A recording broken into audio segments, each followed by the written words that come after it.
What's up, y'all? So we're back outside. I got the Civic up in the air, just to keep the mint condition tires in good shape. I mean, mainly just to keep it off the ground. Less likelihood of cats living in under it. But I'm going to give you guys a little bit of a closer look. So here's the hood. Not really in great shape, obviously. You can sand it down and re-hit it with some clear if you really wanted to, but it's a race car, or will be, so not a big deal.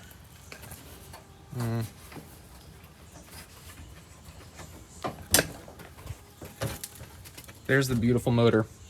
So it is a D15 Y7. Got the distributor on it and all the plugs and everything. Looks like the harness was a little bit chewed up. It's got an automatic transmission, as you can see, and then it has this radiator support that is just absolutely mangled. So you can see here it was in some sort of front end wreck. We can take everything off and see if the frame rails are bent. I don't think they are, but either way, this will just be like a cheap race car when it does get done, or if it ever does get done. Maybe I'll sell it to someone who knows. But yeah, so you can see it was in an accident up here. They banged out some stuff. It's kind of messed up, and then they just kind of squeezed the headlights on. It is an aftermarket radiator support. You can tell because they bend up when you try to jack the car up. I tried to jack it up again, and it did not go, so I had to jack it up by the transmission. But yeah, I mean, the subframe is in there, which is great. So it's all EK stuff, obviously. So that's closed.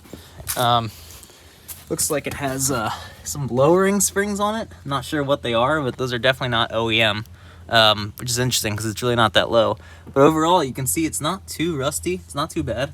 This side is pretty clean. This side over here is it's still pretty clean. It's a little messed up. Looks like all the damage happened up here. So maybe like a deer or something. But I am not seeing any damage really. I mean, some rubbing from when somebody probably put some wider wheels and tires on it. And then we'll look at the back. So yeah, pretty clean. This has a Connecticut bill of sale that got washed very thoroughly with rain. So there's no details about the previous owner or anything. But yeah, for a free car, it looks pretty dang clean. No rust up in there. A little bit of rust here, probably from getting hit by something, but yeah, it's a dark amethyst pearl CX hatch. That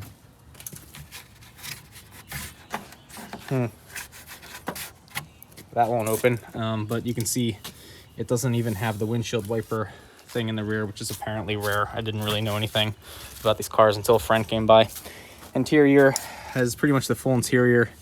Dash is a little rough, but not a big deal. We can probably take out some of the interior and sell some of it. You can see it has what looks like a OEM rear bumper. The front bumper looks like it is an eBay front bumper, and then of course the carpet is all messed up. So we can take out some of these harnesses that are bad. Look at them, but this is the car. I'm gonna try and get this window up, and then we get the window up, we'll be able to make sure it doesn't rain in this side, and then we'll cover up the front here so that nothing gets in the car from the front. All right, so we had to pull off the door card so that we could get the window up. But as you can see, it's up in the air and the window's up. I masking taped it just to make sure it wouldn't fall down. It is off the tracks. And then I taped up the windshield with a trash bag, so that should be good.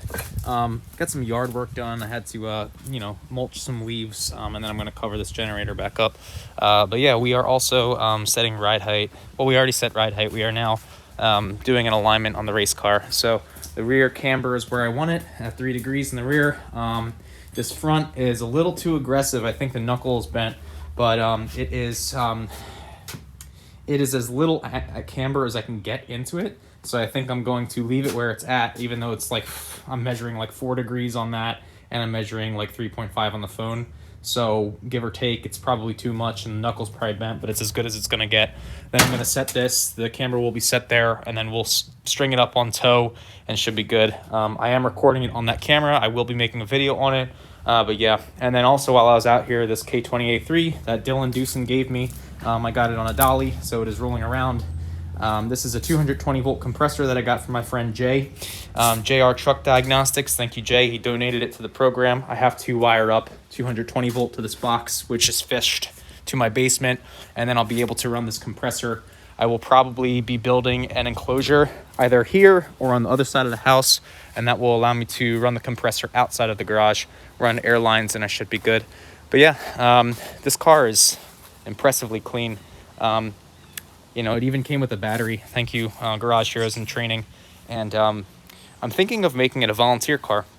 So like basically, I'm going to put out a feeler to the NASA Northeast volunteers and say, hey, anyone in South Jersey want to come up and help me build this car in the winter? And then basically from there on out, whoever wants to tow it down to the track comes to my house, picks it up, and then all the volunteers can drive it and just bring it back to my house. What do you guys think? Let me know if you think that's a good idea. But yeah, we are plugging away. All right, so you know, following up from the last video, we had to switch out a sway bar. So during the off season, I'm gonna probably get new ones of these. These are pillow blocks.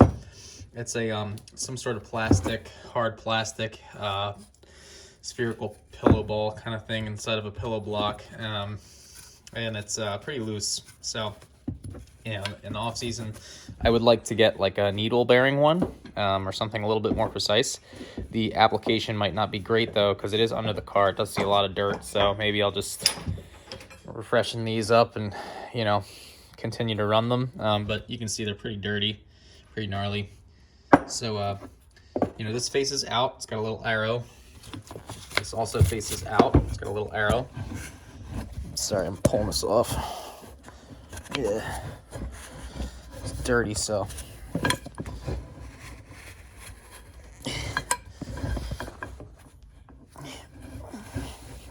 All right. So we got both of them off. So what we have to do now is measure the distance from here to here and from here to here, and then take these little collars off, put them on the new bar, and yeah, should be good to go. Okay. All right. So what we did here was we measured from the pillow block to the end of the arm, and the same on that side. It's 7 3/8 on both sides. So now we have to tighten down these collars, and then we'll be good to go. We're just mocking up the bar right now. Okay, let's see if we can get you guys a good view under here. So you can see that there's a little bit of that bar sticking out. Now the reason I'm doing that is because I want that end link to be pretty much straight up. So we're trying to play with it right now to get the end link to sit straight up. And then, you can see it sticks out a little bit on this side too. That's a tiny bit. And so we set the sway bar height while the car is fully loaded up as if we're in the car. So that way when I'm in the car driving straight on a flat surface, no bumps, the sway bar is not influencing the rate of the rear end at all. But when I hit a corner, now it acts. If you connected the sway bar with the car raised in the air, it'd be a little bit different. But because we're doing it this way, the idea is that you're removing any rate that you don't want in the car while it's just sitting still. So with that being said, we need to tighten up the bolt over there on the end link, and we need to tighten up this Allen, and then it should be good to go. All right, we are closing up shop for today. This ghetto door doesn't work right. Whatever. Yeah, garage is sort of a mess. It's been way messier before, but we have now a car that is aligned, both camber-wise and toe-wise. Ride height is set, and the rear sway bar is connected in the manner that I believe it should be. It's great because the end links are almost completely 90 degrees, and it should be the same exact rate as before, just a little heavier bar. And this will also allow me to get a little bit more weight directly on the rear axle, essentially, without having to illegally ballast, and because the bar is a little bit heavier. So not going to make a huge difference, I'm sure, but with the calculations I did, should feel the same, if not better, and be good for this event. So yep, let me know what you guys think of this video, and I'm going to keep making them, so take it easy.